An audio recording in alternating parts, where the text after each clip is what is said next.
नमस्कार दोस्तों, हमारी आज की कहानी है समय सबका आता है। माया शोर मचाकर सबको आंगन में इकट्ठा कर लेती है। घबराती हुई श्यामा देवी पूछती है, क्या हुआ बहू, तुम इतना तेज क्यों चिल्ला रही हो? माया कपड़े धोने की मोगरी उठाकर अपनी ननद रोहिणी को पीटने लगती है। आह भाभी मत मारो, बहुत तेज लग रही है। श्यामा देवी बहू के आगे हाथ जोड़कर कहती है, बहू रोहिणी को मत मारो, हड्डी बुड्डी टूट जाएगी। इतनी बड़ी लकड़ी की मोगरे से पीट रही हो, छोड़ दो माया, मेरी बेटी को छोड़ दो। मैं तुम्हारे आगे हाथ जोड़ती हूँ। मैंने अपनी बेटी के ऊपर कभी एक हाथ नहीं उठाया और तुम उसको मोगरे यानी कि कपड़े धोने वाली लकड़ी से पीट रही हो। माँ जी, अगर तुमने हाथ उठाया होता तो अच्छा होता, कम से कम इसे अक्ल तो आ जाती। पर लगता है आज बेटी के साथ साथ माँ को भी सबक सिखाना पड़ेगा। माया मोगरी लेकर श्यामा देवी की तरफ मुड़ जाती है, लेकिन रोहिणी माया का हाथ पकड़कर कहती है, भाभी माँ को मत मारना, मुझे जितना मारना है मार लो, लेकिन मेरी माँ को हाथ मत लगाना। तुम्हारी इतनी हिम्मत कि मेरा हाथ पकड़ लिया, अभी तुझे सबक सिखाती हूँ। दो चार मोगरी माया रोहिणी के पीठ पर और दे मारती है। मार खाने के बाद रोहिणी गुस्से से कहती है, भाभी इतना तो बता दो कि मुझे मारा क्यों है? मैंने क्या कर दिया था जो तुमने मुझे मारा? पास में खड़ा हुआ रोहिणी का भाई रितेश कहता है, बहुत जुबान चलने लगी है रोहिणी तुम्हारी, अपनी भाभी से जुबान चलाती हो। तुमने भाभी के लाए हुए रिश्ते को क्यों ठुकरा दिया? तुम्हें पता है अपने मायके में सबके कहने के बाद ही वह तुम्हारे लिए इतना अच्छा रिश्ता लेकर आई थी और तुमने रिश्ते से इनकार कर दिया। तुम्हारी इतनी हिम्मत, कब तक हमारी छाती पर बैठकर तुम माँ बेटी मूंग दलते रहोगी? शादी की उम्र हो गई है, आप जाओ, निकलो इस घर से। बहुत रख लिया तुम्हें इस घर में, अब और तुम दोनों को इस घर में मैं नहीं झेल सकते हैं। श्यामा देवी हिम्मत करके बेटे से कहती है कि बेटा, बहू कैसा रिश्ता लाई थी, तू नहीं जानता क्या? मेरी 20 साल की बेटी के लिए बहू 40 साल का लड़का ढूंढ कर लाई थी, और वह भी दो बच्चों का बाप। मैं ऐसे आदमी से अपनी बेटी की शादी कभी नहीं होने दूंगी। और फिर क्या कमी है हमारे घर में? रोहिणी के पिताजी सब कुछ तो छोड़कर गए हैं, घर का मकान सब कुछ तो है, तो क्यों मैं अपनी बेटी की शादी ऐसे घर में करूं जहां बेटी और दामाद की उम्र में 20 साल का फर्क हो? मैं अपने जीते जी ऐसा कभी नहीं होने दूंगी। बुढ़िया, तेरे पैर कब्र में लटके हुए हैं, फिर भी फालतू की बातें करती रहती है। अगर तुझे लगता है कि तेरी बेटी के लिए कोई राजकुमार शादी करने के लिए आएगा, तो यह सिर्फ तुम माँ बेटी का एक सपना है। वरना तुम्हारी अपनी बेटी के लिए कलेक्टर ढूंढ के ले आओ, मैं तुम्हारी बेटी की शादी कर दूंगा, लेकिन शादी में एक फूटी कौड़ी भी खर्च नहीं करूंगा। बेटा, मैंने तुमसे कहा भी नहीं शादी में फूटी कौड़ी खर्च करने के लिए। मेरे पास मेरे जेवर हैं, उनको बेचकर अपनी बेटी की शादी कर दूंगी। तुमसे एक पैसा भी नहीं मांगूंगी। आग बबूला होते हुए माया कहती है, माँ जी, अगर तुमने अपनी बेटी की शादी में एक नाक की कील भी बेची तो मुझसे बुरा कोई नहीं होगा। कुछ ही दिनों में इस घर से तुम दोनों माँ बेटी को ना निकाल दिया तो कहना फिर मुझे उम्मीद मत करना कि मैं बुढ़ापे पर तुम्हें अपने साथ रखूंगी। अगर बेटी के लिए जेवर बेचोगी तो बेटी के साथ ही दहेज में चली भी जाना। धमकी देकर माया अपने कमरे में चली गई। श्यामा देवी अपनी बेटी को हाथ का सहारा देकर उठाकर कमरे में लेकर गई। आज उन्हें आज वह खुद को बहुत बेबस महसूस कर रही थी। बेटे की तरफ नजरें उठाकर देखा तो बेटा भी मुंह बनाकर यह कहते हुए कमरे में चला गया कि एक दिन तुम दोनों माँ बेटी को इस घर से निकाल दूंगा। तुम दोनों की चिक चिक से मैं परेशान हो गया हूँ। रोहिणी इतनी छोटी भी नहीं है कि अपनी भाभी के हिसाब से घर में काम ना कर सके। जब उसने कुछ काम दिया था तो क्या ठीक से नहीं कर सकती थी? भैया भाभी ने कोई काम नहीं दिया था, बस मैंने अपनी सिलाई के पैसे उन्हें देने से इनकार कर दिया। इसी वजह से उन्होंने अपना सारा गुस्सा मुझ पर निकाल दिया, वरना घर के काम का तो एक बहाना था। देख लो, घर के सारे काम मैंने कर दिए हैं। देख रही हो माँ, भाभी के साथ साथ रोहिणी मुझे भी जुबान देने लगी है। इसको कमरे में ले जाओ, नहीं तो अब मेरे हाथ से थप्पड़ खा जाएगी। चलो बेटा, मत बोलो। अगर बोलोगी तो शरीर को ही तकलीफ मिलेगी। चलो अपने कमरे में बैठते हैं। माँ, हम भाई भाभी की ज्यादतियों को कब तक बर्दाश्त करते रहेंगे? कब तक हम अपने ही घर में उनके हिसाब से रहेंगे? अगर यह घर उनका है तो आपका भी तो है। उन्होंने तो इस घर को नहीं बनवाया है। और माँ, मैं भी आपकी दवाइयों के खर्चे तो निकाल ही लेती हूँ, और छोटे मोटे खर्चे सारे मैं ही करती हूँ। अपनी फीस भी मैं ही भरती हूँ। भैया तो आपके लिए एक गोली भी खरीद कर नहीं लाते हैं। फिर क्यों इतनी बातें सुनती हो उनकी? क्यों भाभी खरी खोटी बातें सुनाती हैं? श्यामा देवी कहती हैं, बेटा, अपना घर छोड़कर हम कहाँ जाएंगे, कहाँ रुकेंगे, कहाँ अपना सर छुपाएंगे? बहू बेटे के साथ रहने में ही हमारी भलाई है। भाई भाभी के व्यवहार से रोहिणी तिल मिलाकर रह जाती है। करना तो बहुत कुछ चाहती है। मन तो करता है कि आज के आज ही भाई भाभी का घर छोड़ दे, लेकिन कहाँ जाएंगे? माँ की भी तबीयत ठीक नहीं रहती, और मैं भी अभी इतने पैसे नहीं कमा सकती कि घर छोड़कर बाहर किराए से कमरा लेकर घर के खर्चे चलाकर रह सकूं। श्यामा देवी अपनी बेटी की कमर पर दवाई लगाकर मालिश कर देती है और कहती हैं, अब घर के सारे काम मैं करूंगी, तुझे करने की जरूरत नहीं है। जब तक तेरे हाथ पैरों के नील ठीक नहीं हो जाते हैं, तब तक कहीं नहीं जाएगी, सिलाई भी नहीं करेगी। कैसी बातें कर रही हो माँ? अगर मैं सिलाई करने नहीं जाऊंगी तो दुकान का मालिक हमें पैसे भी नहीं देगा, और फिर मैं आपकी दवाइयाँ कैसे लेकर आ पाऊंगी? आपकी सेहत के साथ मैं कोई रिस्क नहीं ले सकती। 1 घंटे बाद ही रोहिणी उठकर सिलाई सेंटर जाने लगती है। श्यामा देवी बहुत मना करती हैं, लेकिन वह नहीं मानती है और कहती है, माँ, मैंने पेन किलर खा ली है, थोड़ी देर में असर हो जाएगा और मैं अपना काम आराम से कर लूंगी। आप चिंता मत करो। इतना कहकर रोहिणी सिलाई सेंटर के लिए निकल गई। इधर थोड़ी देर में माया तमतमाती हुई अपनी सास के कमरे में आई और कहती है, कहाँ गई तुम्हारी बेटी? आज भी काम पर चली गई? सही है, तुम्हारी बेटी भी बहुत मजबूत हो गई है, बहुत दवाई खाकर गई है। उसके कमर में बहुत दर्द हो रहा था। मेरी बेटी को मारा मत करो, मैं तुम्हारे आगे हाथ जोड़ती हूँ।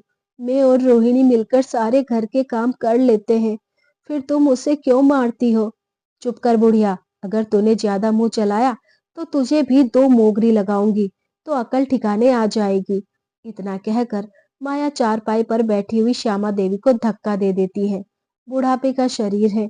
श्यामा देवी जरा से धक्के में ही जमीन पर गिर गई, जिससे उनके हाथ पैरों में चोट लग गई। बहू अपने कमरे में चली गई। पूरे दिन वह कमरे में लेटी लेटी कराहती रही। बहू ने एक गिलास पानी तक के लिए नहीं पूछा, और बेटा तो उन्हें कमरे में देखने तक नहीं आया। शाम को जब सिलाई सेंटर से रोहिणी वापस आई और माँ को चारपाई के नीचे गिरा हुआ देखा, तो घबरा गई और उन्हें भागकर उठाया। देखा उनको जगह जगह चोट लग गई थी, बल्कि हाथ में थोड़ा सा फ्रैक्चर भी था। पूरा दिन दर्द से कराहती रही, लेकिन बहू बेटे को जरा सा भी फर्क नहीं पड़ा।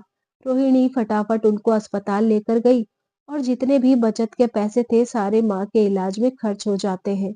कुछ दिनों में श्यामा देवी तो ठीक हो गई, लेकिन सिलाई और घर के कामों के साथ साथ रोहिणी वकालत की पढ़ाई भी कर रही थी। उसके पिताजी की हार्दिक इच्छा थी कि बेटी वकील बने, बड़ी होकर के एक वकील बने, लेकिन यह इच्छा पूरी करने से पहले ही वह इस दुनिया को छोड़कर चले गए।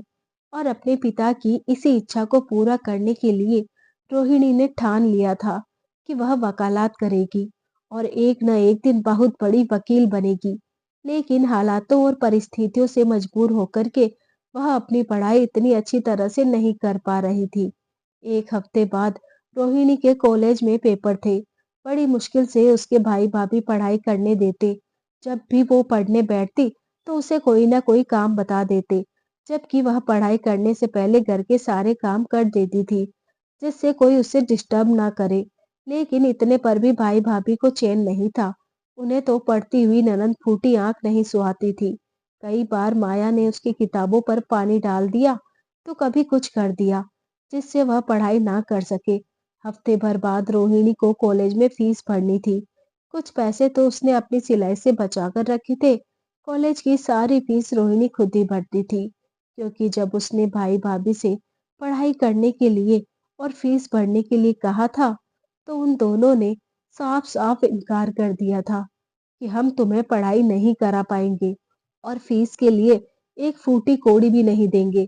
अगर तुम अपना कुछ करके फीस भरना चाहो तो भर लो, हम तो तुम्हें 1 रुपया भी नहीं देंगे। जब रोहिणी को समझ में आ गया कि भाई भाभी उसकी पढ़ाई के लिए पैसे नहीं देंगे, उसको सिलाई आती थी।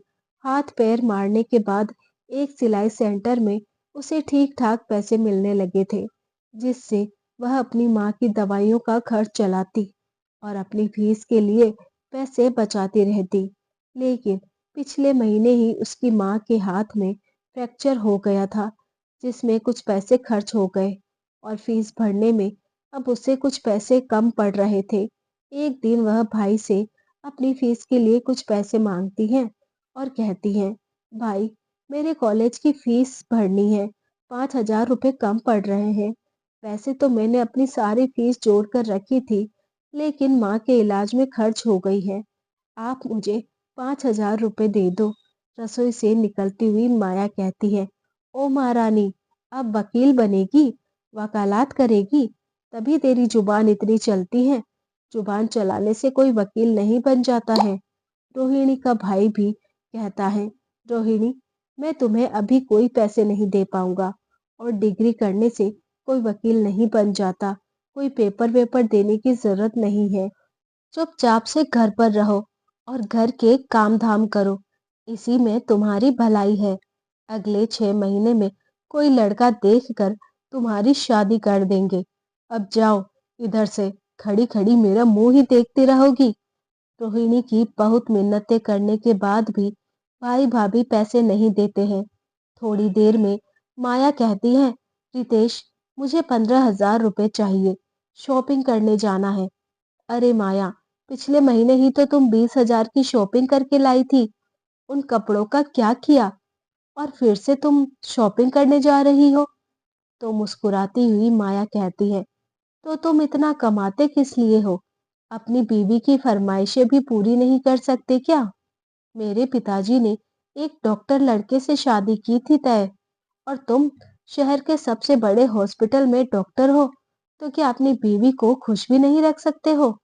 15,000 रुपये जेब से निकालते हुए रितेश कहता है, अरे डार्लिंग, मैं तो मजाक कर रहा था। 15 की जगह तुम 20 ले लो, पर ऐसे नाराज मत हुआ करो।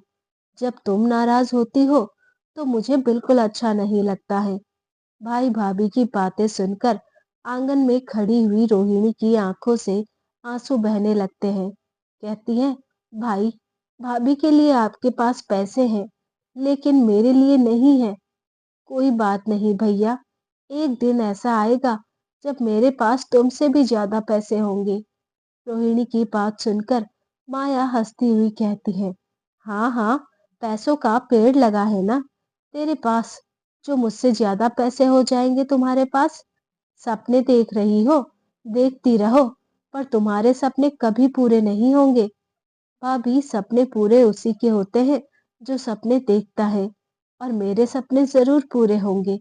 इतना कहकर रोहिणी अपने कमरे में चली गई। रोहिणी को रोता हुआ देखकर श्यामा देवी कहती है, बेटा एक काम कर, यह ले मेरे कान के झुमके और इनको सुनार के इधर गिरवी रख दे। इसके बदले जो पैसा मिलेंगे उससे तू अपने कॉलेज की फीस भर देना, और जब तेरे पास पैसे हो जाएंगे तब तू उनको उठा लाना। नहीं माँ, मैं आपके कानों के झुमके गिरवी नहीं रख सकती, यह आपके हैं। तो क्या हो गया बेटा, मैं बेचने के लिए थोड़ी कह रही हूँ, सिर्फ गिरवी रखने के लिए कह रही हूँ। जब तू अच्छी वकील बन जाएगी तो उन्हें उठा लाना। झुमके के गिरवी रखने की बात रोहिणी सुन लेती है। चिल्लाते हुए अपने पति को बुलाती है और कहती है, देख रहे हो, तुम्हारी माँ अपने जेवर को गिरवी रखने की बात कर रही है। आज गिरवी रख रही है कल को हम सब से बिना बताए बेच भी देंगी। अब इनके पास जेवर रखना सेफ नहीं है। हमें इस बुढ़िया के पास से जेवर लेना होगा। इस बुढ़िया के पास जेवर नहीं छोड़ सकते, वरना यह माँ बेटी जेवर को बेच खाएंगे। लाओ निकालो बुढ़िया जेवर को। अब हम तुम्हारे पास जेवर को नहीं रहने देंगे। तब तक रितेश भी आ गया। हाँ माँ, रोहिणी सही कह रही है। वैसे भी अब तुम बुढ़ी हो गई हो, अपने पास इतना जेवर रख के क्या करोगी?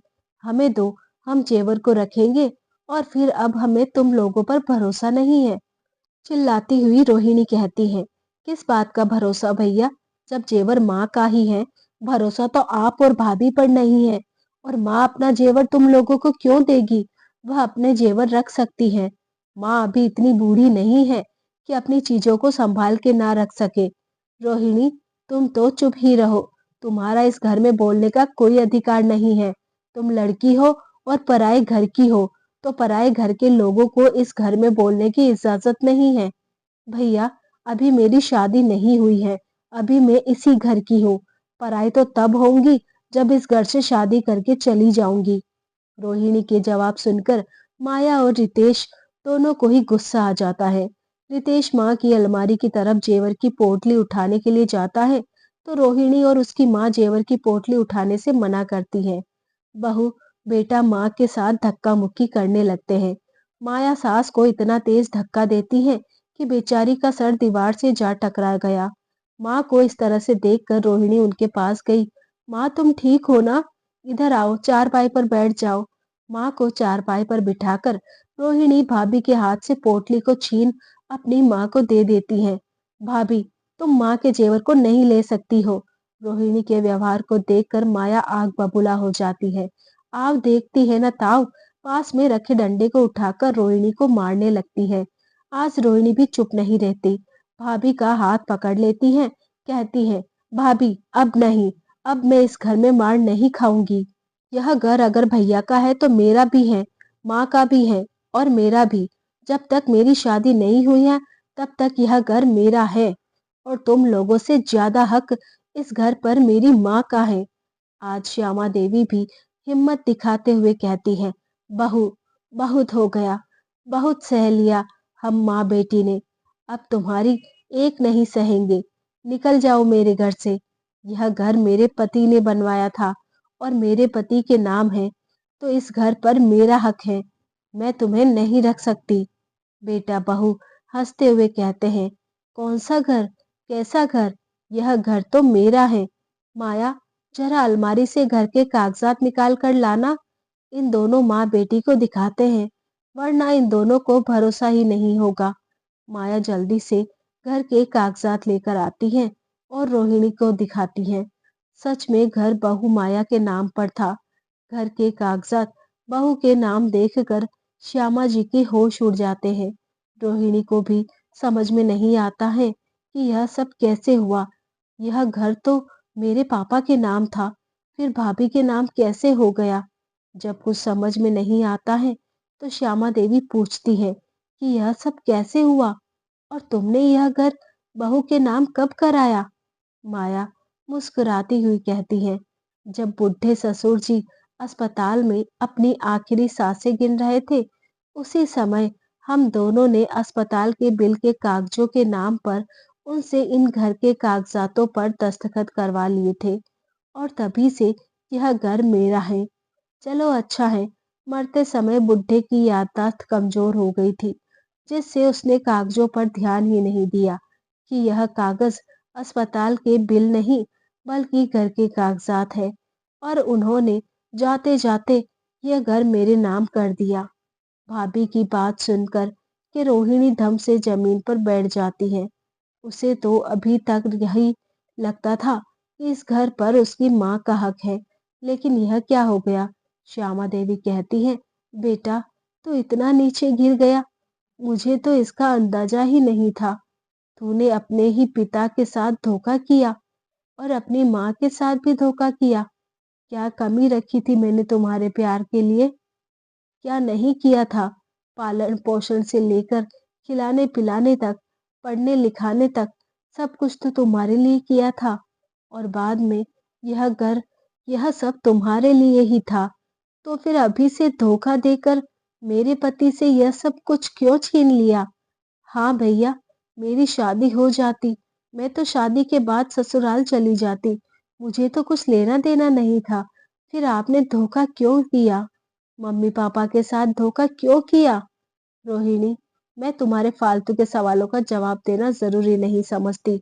अब एक काम करो, जब तुम्हें पता चल ही गया है, यह घर मेरा है, तो मैं अब तुम लोगों को इस घर में नहीं रख सकती हूँ। निकल जाओ मेरे घर से। एक पल भी इस घर में मैं तुम दोनों को बर्दाश्त नहीं करूंगी। जल्दी से अपना सामान पैक करो और निकल जाओ, वरना मुझे धक्के मार कर इस घर से निकालना पड़ेगा और तुम दोनों कुछ नहीं कर पाओगी। श्यामा देवी के हाथ में रखी जेवर की पोटली माया झटक कर छुड़ा लेती है और बहू बेटा दोनों ही कमरे से निकल गए। कमरे में बैठी हुई माँ बेटी आज खुद को ठगा सा महसूस कर रही थी। श्यामा देवी को लग रहा है कि आज उनके बेटे ने ही उन्हें ठग लिया है। जिस बेटे के लिए उन्होंने इतना कुछ किया, उस बेटे ने इतना बड़ा धोखा दे दिया, मेरा सब कुछ छीन लिया और अब इस घर से भी निकाल रहा है। दूसरे दिन ही माया श्यामा देवी और रोहिणी को घर से बाहर निकाल देती है। कहने को तो रितेश शहर का बहुत बड़ा डॉक्टर था, लेकिन वह एक बहुत ही बुरा बेटा और बड़ा भाई था, साथ ही साथ लालची भी था। माँ और बहन को घर से निकालते हुए 3 साल हो गए। एक दिन रितेश के घर पर बेल बजती है। माया बाहर आकर देखती है तो दो पुलिस वाले खड़े हैं, जिन्हें देखकर वह घबरा जाती है। पुलिस वाले उसे एक कागज देते हैं और कहते हैं, यह कागज कोर्ट की तरफ से आया है, अच्छे से पढ़कर कल कोर्ट में आ जाना। माया रितेश के पास कोर्ट के कागज ले जाती और रितेश उनको पढ़ता है तो पैरों के नीचे से जमीन निकल जाती है। यह कैसे हो सकता है? संभव नहीं है। क्या हुआ रितेश? तुम इतने घबराए हुए क्यों लग रहे हो? माया, इस घर को खाली करने का नोटिस आया है और इसमें यह भी नहीं लिखा है कि नोटिस किसने भेजा है।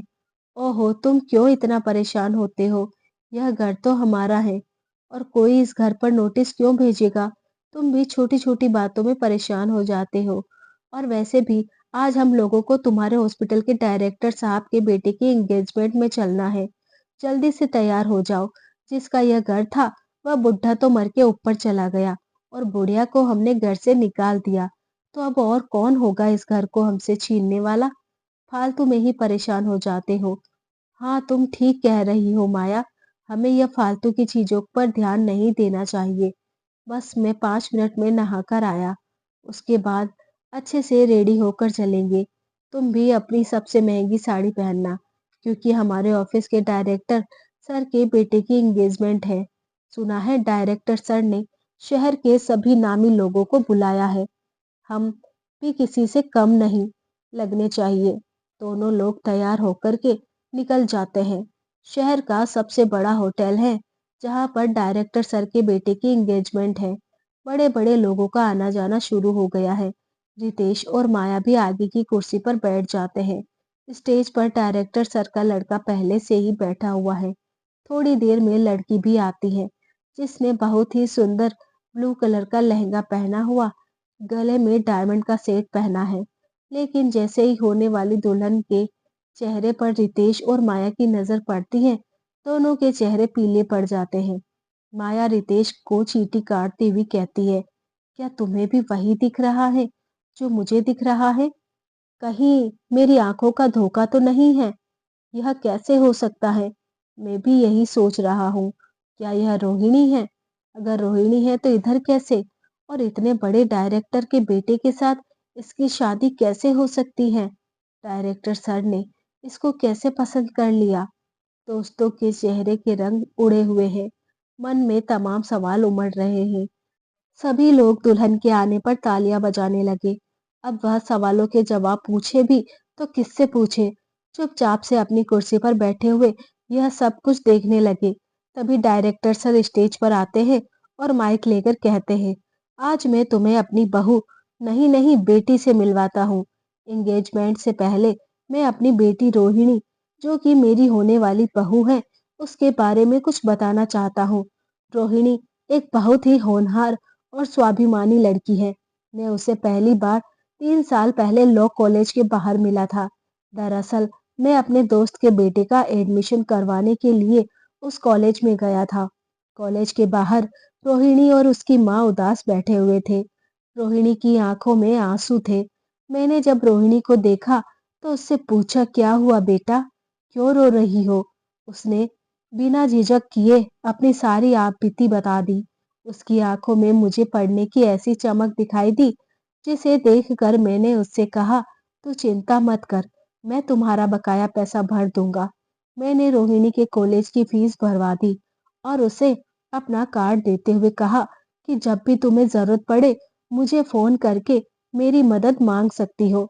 सर, मुझे मदद नहीं, कुछ काम चाहिए। अगर हो सके तो मुझे कुछ काम दे दो। मैं पैसे कमाकर अपना और अपनी माँ का खर्चा चलाना चाहती हूँ। रोहिणी की बात सुनकर मुझे बड़ा अच्छा लगा कि यह बहुत ही मेहनती और अपनी माँ का ध्यान रखने वाली लड़की है, बड़ों की इज्जत करने वाली है। इस शहर में मेरे दो स्कूल भी चलते हैं। एक स्कूल में मैंने उसे टीचर की नौकरी दे दी। टीचर की नौकरी करके उसे इतने पैसे मिल जाते थे कि वह अपना और अपनी माँ का खर्चा आराम से चलाने लगी। रोहिणी के सरल स्वभाव और उसकी लगन को देखकर मैंने मन ही मन यह निर्णय ले लिया था कि मैं रोहिणी को ही अपने घर की बहू बनाऊंगा। एक दिन सही समय पर जब रोहिणी की माँ से मैंने अपने बेटे के रिश्ते की बात कही, तो वह इस रिश्ते के लिए खुशी खुशी राजी हो गई और मुझे रोहिणी जैसी बहू मिल गई। मैं इस बात से बहुत खुश हूँ। और पता है, रोहिणी अपनी मेहनत और लगन से आज शहर की बहुत बड़ी वकील बन गई है। अभी हाल में ही उसने अपने दो बड़े बड़े केस जीते हैं। अब कुर्सियों पर बैठे हुए रितेश और माया को सारे सवालों के जवाब मिल चुके थे। उन्हें समझ में आ गया था कि शहर की सबसे बड़े अस्पताल के डायरेक्टर की बहू उनकी बहन रोहिणी बनने जा रही है। तो अब रोहिणी से हाथ मिलाकर चलने में ही भलाई है। माया कहती है, सुनो जी, रोहिणी डायरेक्टर की बहू बन जाएगी। तुम ऐसा करो, जल्दी से रोहिणी से जाकर बात करो। हो सकता है कुछ दिनों में डायरेक्टर साहब तुम्हारा प्रमोशन कर दे। आखिरकार तुम उनकी बहू के भाई हो, वह तुम्हें मना नहीं कर पाएंगे। सारा फंक्शन बहुत अच्छे से हो गया। फंक्शन में आए हुए मेहमान भी चले गए। माया मौका देखकर रोहिणी के पास जाती है और डायरेक्टर साहब से मुस्कुराते हुए कहती है, डायरेक्टर साहब, आपको पता नहीं होगा, हम रोहिणी के भाई भाभी हैं। अब तो हम दोनों रिश्तेदार हुए।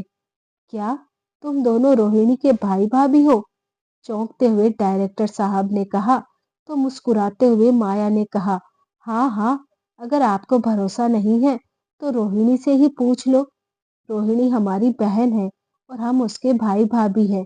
क्यों रोहिणी, तुम चुप क्यों हो? कुछ बोलती क्यों नहीं हो? दुल्हन के रूप में बैठी हुई रोहिणी से जब उसके भाई ने कहा, तो डायरेक्टर साहब नाराज होते हुए कहते हैं, मुझे नहीं पता था कि तुम रोहिणी के भाई भाभी हो। अगर पता होता तो तुम दोनों को अपने बेटे की एंगेजमेंट में कभी नहीं बुलाता। तुम्हें क्या लगता है कि मुझे रोहिणी ने कुछ बताया नहीं होगा कि तुम दोनों ने उसकी और उसकी माँ के साथ क्या व्यवहार किया है? मुझे सब कुछ पता है। निकल जाओ इस घर से, वरना सिक्योरिटी वाले को बुलाकर धक्के मार कर निकलवा दूंगा। और कल मेरे अस्पताल से रिजाइन देने के लिए तैयार रहना। मैं तुम्हारे जैसे बदतमीज और बेरहम इंसान को अपने हॉस्पिटल में डॉक्टर के पद पर नहीं रख सकता हूँ। डायरेक्टर सर की बात सुनकर माया और रितेश घबरा जाते हैं। भागकर रोहिणी के पास गए और कहते हैं, रोहिणी, तुम्हें समझाओ ना डायरेक्टर सर को, कैसी बहकी बहकी बातें कर रहे हैं। तुम्हारे भाई को नौकरी से निकालने की बात कर रहे हैं। अगर तू मना करोगी तो वह नहीं निकालेंगे। भाभी, मैं तो कुछ नहीं कह सकती हूँ, यह पापा जी का निर्णय है। अगर उन्हें लगता है कि कोई इंसान उनके अस्पताल में रहने लायक नहीं है तो उन्हें उनको निकालने का पूरा हक है। मैं उनके काम में दखल अंदाजी नहीं कर सकती हूँ। तभी नीचे कुर्सी पर बैठी हुई श्यामा देवी भी स्टेज पर आ गई और बहू बेटे को डांटते हुए कहती है, क्यों बहू, मैंने कहा था ना कि एक दिन मेरी बेटी के पास तुम दोनों से ज्यादा पैसे होंगे, तुम दोनों से ज्यादा नाम होगा। तो देखो, आज मेरी बेटी तुम दोनों से बहुत आगे है। मेरी बेटी आज शहर के इतने बड़े डॉक्टर के घर की बहू बनने जा रही है और वह शहर की इतनी बड़ी वकील भी बन गई है। अच्छा बेटा, तुम्हें घर खाली करने का नोटिस तो मिल ही गया होगा।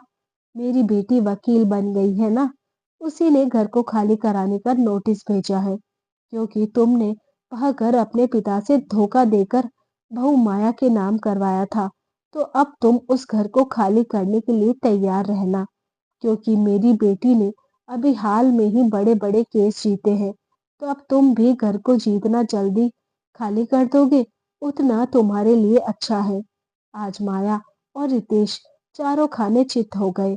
एक तो नौकरी गई, दूसरा घर भी गया, तीसरा अपनी माँ और बहन की शान शौकत को देखकर उनके होश उड़ गए। उन्होंने तो सपने में भी नहीं सोचा था कि जिस माँ बहन को उन्होंने घर से धक्के मारकर बाहर निकाल दिया, वह डायरेक्टर के घर की बहू बन गई। लेकिन रितेश और माया ने जो किया, अब उन्हें उसी का ही फल मिल रहा है। रितेश की नौकरी, घर, सब कुछ चला जाता है। समय सभी का आता है, लेकिन हमें कभी भी अपने समय का दुरुपयोग नहीं करना चाहिए। अगर आज हम कमजोर को सताएंगे, तो कल उस कमजोर का भी समय आएगा। तो दोस्तों, आपको हमारी आज की कहानी कैसी लगी? अगर पसंद आई हो, तो कमेंट करके ज़रूर बताइएगा। वीडियो को लाइक और शेयर ज़रूर कीजिएगा।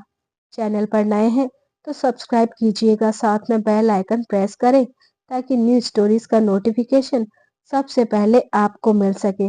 मिलते हैं जल्द ही एक नई कहानी के साथ। तब तक आप अपना ख्याल रखिएगा।